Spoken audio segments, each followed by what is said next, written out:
हा मेसेज खूप महत्त्वाचा आहे. तुम्ही सहज विचारांता आणि माणूस निघून जातो. आज शेतकरी 5 ते 10 वर्षामध्ये कधी ऐकायला भेटलं की आत्महत्या केली. त्यालाही समजले आता जगणं महत्त्वाचं आहे.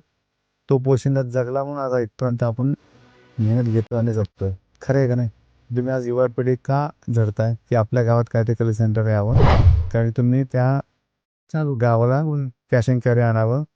तुम्ही उद्योजक बनणार. तुम्ही शेतकऱ्यांना कॅश दिला, तुम्ही उद्योजक बनले, मला माल भेटला, मी एक्सपोर्ट केला. एक जेव्हापर्यंत आपण विश्वासाने राहून आपण एकत्र येऊन जोपर्यंत बिझनेस करत नाही तोपर्यंत या भारताची प्रगती होऊ शकत नाही. आपण ज्या महाराष्ट्रात काम करतो, आपण घरचा विचार करू नका, आता गावचा विचार करू नका, आता देशाचा विचार करा. संपलं ते दिवस, आता आपलं आपलं करणार नाही. कारण माझी फॅमिली जगली पाहिजे, माझं जरा झालं पाहिजे.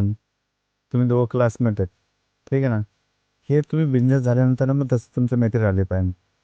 पैसे किती पण मोठे येऊ दे, तुमची मैत्री तशी राहिली पाहिजे.